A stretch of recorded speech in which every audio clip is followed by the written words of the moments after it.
अरे वो मर्द आहिन बैठा हुआ है, जिस दिन वो निकला वही अदालत खत्म करेंगे इसको इंशाअल्लाह। अरे वो मर्द आहिन जब आएगा, वो जो लफ्ज कहेगा वही आईन होगा इंशाअल्लाह। अगर आजमा के देखना है, जो ईवान में तरमीम लाई जा रही है, जनाब स्पीकर, ये तरमीम अगर प्रोसेस हो जाएगी और इस ईवान से ये अप्रूव होकर चली जाएगी, मैं समझता हूं और हम सारे यही समझते हैं कि इसके साथ जमहूरियत बराए नाम रह जाएगी। जनाब स्पीकर, सबसे पहले मैं ये अर्ज कर दूं कि ये जो तरमीम लेके आ रहे हैं, सबसे पहली बात यह है कि लास्ट टाइम जो तरामीम हो रही थी उसमें 26वीं तरमीम का जो एजेंडा था ये रह चुका था, और जिसमें उन्होंने खुद ये एडमिट कर लिया था कि वाकई वो आईन से मुतसादम है। वो एजेंडा दोबारा ये रिकॉर्ड पे ला करके अपने मेजॉरिटी के बलबूते पे ये ख़त्म करना चाह रहे हैं। जनाब स्पीकर, ताकत के बलबूते और जनाब स्पीकर अपने ज़ाती मफादात के लिए जो लोग इमारतें तामीर करते हैं, लोग उनको अपने अवामी और नेशनल मोनूमेंट नहीं समझते, अवाम उनको गुलामी की यादगारें समझते और उनके मिटाने की कोशिश करते हैं। आपका ये पिरामिड बनने से पहले गिरेगा।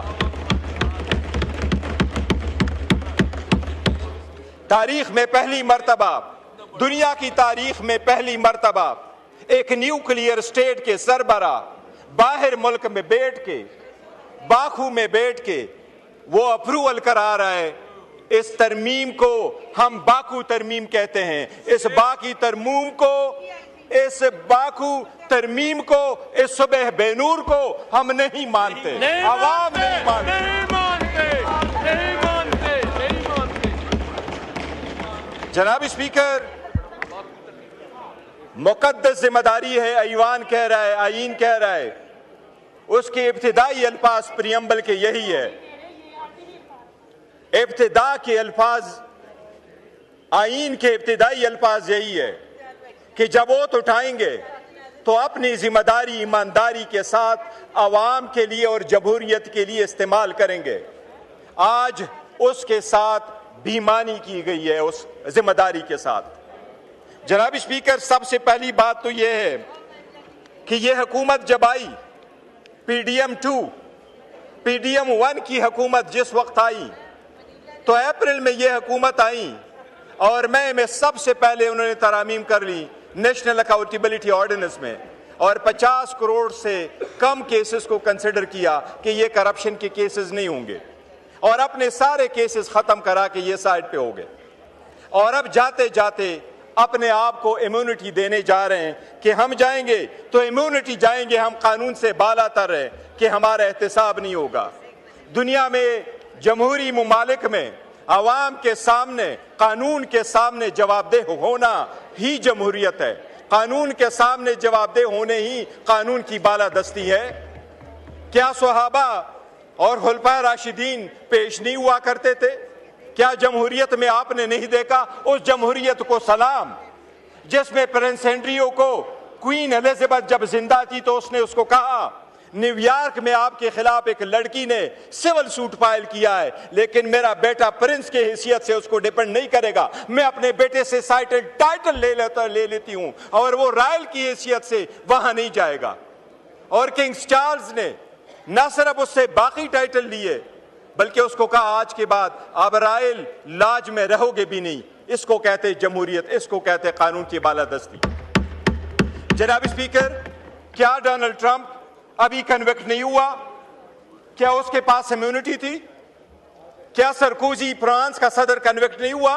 कल उसको बेल मिली है 3 हफ्ते के बाद। क्या जैक शिराक फ्रांस का सदर था, वो कन्विक्ट नहीं हुआ? क्या यहूद इजराइल वाला सदर वो कन्विक्ट नहीं हुआ? आप लोगों ने नहीं देखा दुनिया के किस सदर के पास इम्यूनिटी होती है? आप बहके, ये कौन सी बात है जो लॉ मिनिस्टर साहब आवाम को बावर कराना चाहते हैं कि सदर अगर चला जाए तो उसके पास समन नहीं जाना चाहिए? बताएं, आपके 15 सदर गुजर गए, कौन सा सदर है जिसके पास समन जा चुका है? जरदारी तो अपने केसेस पहली मर्तबा में पार्क लेन वाले रेफरेंस में 4 अरब रुपए की करप्शन है। क्या करप्शन में आप पेश होकर के नहीं कह सकते कि मैं बेगुनाह हूं? आप नहीं कह सकते इसमें एविडेंस नहीं है? क्या आप ये सिर्फ ले रहे हैं कानून का सामना कि मेरे पास जो मर्जियों में करूं, मैं कानून से बाला तरूं?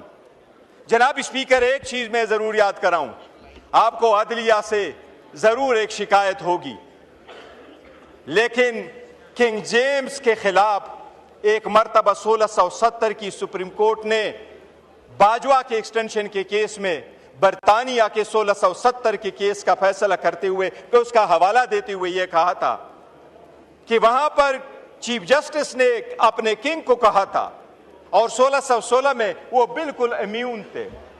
उसने ये अल्फाज इस्तेमाल किए थे, no matter how high you may be the law is above you. हम कोशिश करेंगे, हम इनको कानून के कटघरे में लाएंगे और इंशाल्लाह होके रहेगा। अरे क्या खाम ख्याली में रहते हो? पहले आपके सामने हुआ नहीं था? कानून के तबादले करके आईन के तबादले करोगे, आप क्या कहोगे? घर में आराम से बैठोगे? आप हमें साइडलाइन करके ये बावर करते हो कि आपकी सरकार को टिकाव मिल जाएगा। अरे सरकार को ऐसा टिकाव मिलता है, क्या पार्लियामेंट इस कदर मजबूत होती है? अरे वो मर्द आहन बैठा हुआ है, जिस दिन वो निकला वही अदालत खत्म करेंगे इसको इंशाल्लाह। अरे वो मर्द आहन जब आएगा, वो जो लफ्ज कहेगा वही आईन होगा इंशाल्लाह। अगर आजमा के देखना है, अगर आजमा के देखना है, अगर आजमा के देखना है तो किसी द्वार बाजार में जाके देखो, किसी जुमे पे जाके देखो, किसी फौजी पे जाके देखो। हरे आईन और कानून उसकी मरहूनी मिन्नत है, करो। आपको आपकी सोच पे सलाम है, आपकी डर को सलाम है।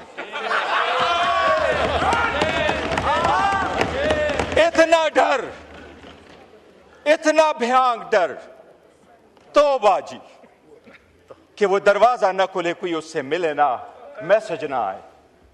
और याद रखो, यही फौज होंगे, चाहे वो यूनिफॉर्म में है, चाहे वो यूनिफॉर्म के बगैर है। आप जब यूनिफॉर्म में होते सलाम करते, और जो यूनिफॉर्म में नहीं भी हम उनको सलूट और सलाम करते, वो उस कौम के मुहाफिज है, उन्होंने कुर्बानियां दी है।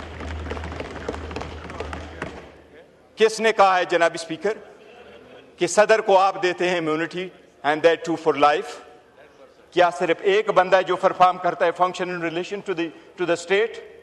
क्या गवर्नर फिर नहीं करता? क्या स्पीकर नहीं करता? क्या वजीर आजम फिर नहीं करता?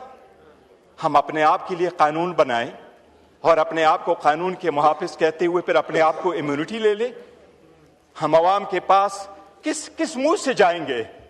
वो अवाम जो बेचारी सफर हो चुकी है, जिनके पास मिलने को खाना नहीं मिलता, जिसके हॉस्पिटल में बेड नहीं है, जिसके लिए जो वो अगर थाने में चला जाए वहां इंसाफ नहीं है, अदालतों में इंसाफ नहीं है, तो क्या हम सिर्फ एक फरके में ऊपर फरका बना दे? एक एलीट क्लास ऑलरेडी एग्जिस्ट कर रही है, एक और एलीट क्लास लेके आए जो कानून से भी बालातर हो। और आपके सारे बहाने खत्म हो गए। With all due respect law minister साहब, बहाने अब खत्म होने चाहिए।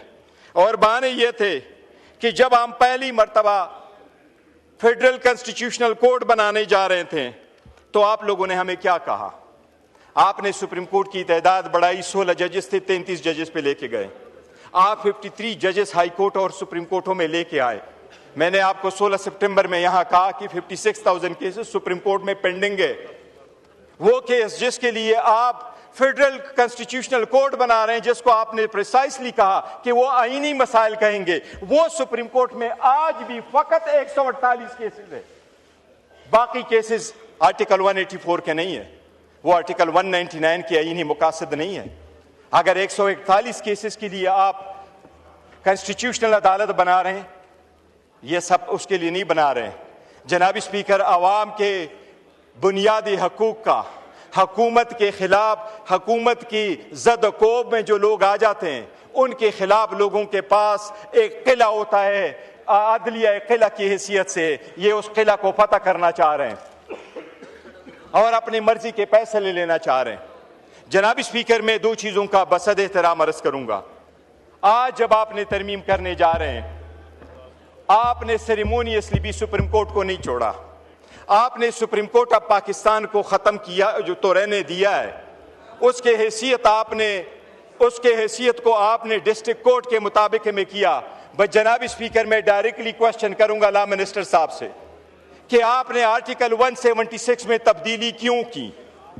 आज के बाद पाकिस्तान से आपने हमेशा हमेशा के लिए चीफ जस्टिस ऑफ पाकिस्तान का टाइटल खत्म कर लिया।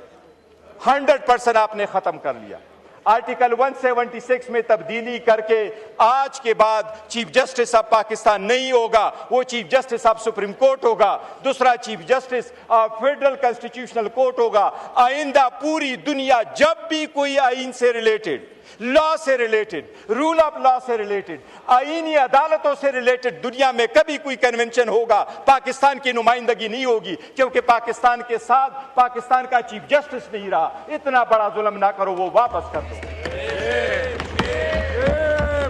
आपने उसको डिस्ट्रिक्ट जज छोड़ दिया, लेकिन आपने सुप्रीम कोर्ट ऑफ पाकिस्तान, बताओ इस अदालत को कौन से आर्टिकल में जिसमें आपने ये रखा है ये कि there is a chief justice of Pakistan. Chief justice of Pakistan खत्म हो गया जनाब speaker, chief justice of supreme court रह गया। आपकी कौन नुमाइंदगी करेगा इंटरनेशनल वर्ल्ड में? जहां तक आप फेडरल कॉन्स्टिट्यूशनल कोर्ट लेके आ रहे हैं जनाब स्पीकर साहब, मिनटों के हिसाब से होता है। आप अगर chief justice federal constitutional court बनाने जा रहे हैं तो आपने प्रोवाइड किया कि प्राइम मिनिस्टर उसका पहला चीफ जस्टिस लगाएगा और प्राइम मिनिस्टर उनके जजेस लगाएगा, और वो जजेस 68 ईयर्स तक होंगे, unless and until they are 68 years old. अगर आप पहला बेच रखते हैं, सेकंड बेच कब आएगा? इसलिए आप पिक एंड चूज कर रहे हैं। ये प्रोसेस भी सरासर गलत है। जनाब स्पीकर, मैं एक अर्ज करूं आखिर में, और मैं ये अर्ज कर रहा हूं कि जमहूरियत के लिए आईन में तब्दीलियां कंसेंसस से की जाती हैं, और लोग ये यकीन करते हैं कि जब आप कंसेंसस के साथ तब्दीली करेंगे तो वो आवाम की बुनियादों को, जमहूरियत की बुनियाद को मजबूत करेगा।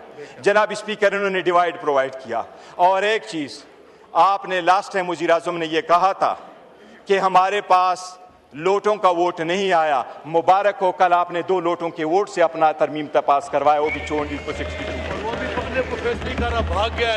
वज़ीर आज़म ने लास्ट टाइम हमें कहा प्राउडली कि मेरे जो उन्हें हमें वोट दिया है 5, उनको हमने निकाला है। उन्होंने कहा था वो लोटे नहीं थे। चलो कल तो लोटों का वोट लिया। लोटों से बना हुआ तरमीम योराना आवाम की खिदमत नहीं कर सकेगा। ये बड़ी बदकिस्मती है। थैंक यू जनाब स्पीकर। शाजिया मरी साहबा।